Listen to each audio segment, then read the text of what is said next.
Hello, ഇന്ന് മീൻ പൊള്ളിച്ചതാണേ. ഫിലോപ്പിയാണ് കേട്ടോ, കഴുകി വെച്ചിട്ടുണ്ട്.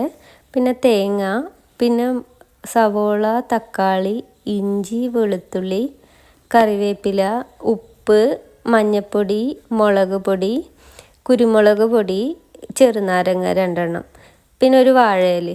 ആദ്യം നമുക്ക് മിക്സ് തയ്യാറാക്കാൻ ഇഞ്ചി വെളുത്തുള്ളി പേസ്റ്റും ഒരു ചെറുനാരങ്ങേൻ്റെ നീരും പിന്നെ കുറച്ച് ഉപ്പ്, മുളക് പൊടി, മഞ്ഞൾപ്പൊടി, കുരുമുളക് പൊടി എല്ലാം കൂടി മിക്സ് ചെയ്തിട്ട് മീനിൻ്റെ മേത്ത് നന്നായിട്ട് തേച്ച് പിടിപ്പിക്കണം കേട്ടോ. തേച്ച് പിടിപ്പിച്ചിട്ട് കുറച്ച് സമയം വെക്കണേ, എന്നാലേ മസാലയൊക്കെ അതിന് പിടിക്കുള്ളൂ.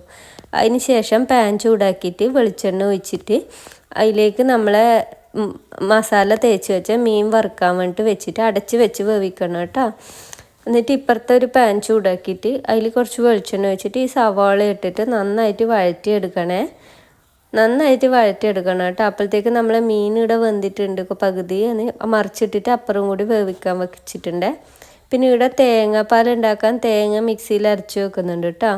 പിന്നെ ഇത് ഇഞ്ചി വെളുത്തുള്ളി ബാക്കി പേസ്റ്റ് ഇല്ല, അത് അതിൽ ആ സവോളയിൽ ഇട്ടിട്ട് ഇതിവിടെ നമ്മളെ മീൻ വെന്തിട്ടുണ്ട്, അത് ഓഫ് ചെയ്തിട്ടുണ്ട്. ഇഞ്ചി വെളുത്തുള്ളി പേസ്റ്റ് കുറച്ച് വെന്തതിന് ശേഷം അതിലേക്ക് നമ്മളെ പൊടികൾ കുരുമുളക്, മഞ്ഞൾപ്പൊടി, മുളക് പൊടി എല്ലാം ഇട്ടിട്ട് വഴറ്റിയെടുക്കുന്നുണ്ട് കേട്ടോ.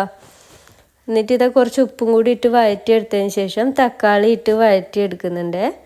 അതിന് ശേഷം തക്കാളി ഒന്ന് ജസ്റ്റ് അടച്ച് വെച്ചതിന് ശേഷം അത് വെന്ത് വരുമ്പോൾ അതിൽ കുറച്ച് വെള്ളം ഒഴിച്ചിട്ട് ഒന്ന് ജസ്റ്റ് മിക്സ് ചെയ്തിട്ട് ഒന്നുകൂടി അടച്ച് വെച്ച് വേവിക്കണേ. തക്കാളി വെന്തതിന് ശേഷം നമ്മൾ തേങ്ങാപ്പാലില്ലേ അതെടുത്ത് ഒഴിച്ചിട്ട് നന്നായിട്ട് മിക്സ് ചെയ്തിട്ട് ഒരു തള വരുമ്പോൾ അതിൽ 2 കറിവേപ്പിലയും ഇട്ടിട്ട് ജസ്റ്റ് തീ ഓഫ് ചെയ്തിട്ട് അടച്ച് വെക്കണേ. അതിനുശേഷം നമ്മൾ ഇത് ചെയ്യാൻ പോകട്ടെ, പൊതിഞ്ഞ് വെക്കാൻ ആദ്യം കുറച്ച് ചെറുനാരങ്ങ മുറിച്ച് വെച്ചിട്ട് അതിലേക്ക് മസാല ഒഴിച്ചിട്ട് മീൻ വെച്ചിട്ട് മീനിൻ്റെ മേലെയും മസാല ഒഴിച്ചിട്ട് അതിൻ്റെ മേലെയും 2 ചെറുനാരങ്ങേൻ്റെ പീസ് വെക്കും. അപ്പോൾ പ്രത്യേക ടേസ്റ്റാട്ടോ. എന്നിട്ട് നമ്മളെല്ലാം വാഴയിലേൻ്റെ അതിനെക്കൊണ്ട് തന്നെ കെട്ടി വെച്ചിട്ടുണ്ട്. എന്നിട്ട് പാൻ ചൂടാക്കിയിട്ട് അതിൽ വെച്ചിട്ട് കുറച്ച് ഒരു 10-15 മിനിറ്റ് വേവിച്ചാൽ മതി കേട്ടോ. മറിച്ചിട്ട് വേവിക്കണേ. അപ്പോൾ ഇത് റെഡി ആയിട്ടുണ്ട്. തീ ഓഫ് ചെയ്തതിന് ശേഷം ഇത് തുറക്കുവാണ് കേട്ടോ. പൊള്ളിച്ചത് അടിപൊളിയായിട്ടായിട്ടുണ്ട് കേട്ടോ. നല്ല കറക്റ്റായിട്ട് മീനിൽ മസാലയൊക്കെ പിടിച്ച് വന്നിട്ടുണ്ട്. ചെറുനാരങ്ങയും കൂടി ആകുമ്പോൾ ഒരു പ്രത്യേക ടേസ്റ്റാട്ടോ. എല്ലാവരും ട്രൈ ചെയ്ത് നോക്കണം. ഞാനിപ്പോൾ ഇതിൽ നിന്നൊരു പീസ് എടുത്ത് കാണിച്ചു തരാം.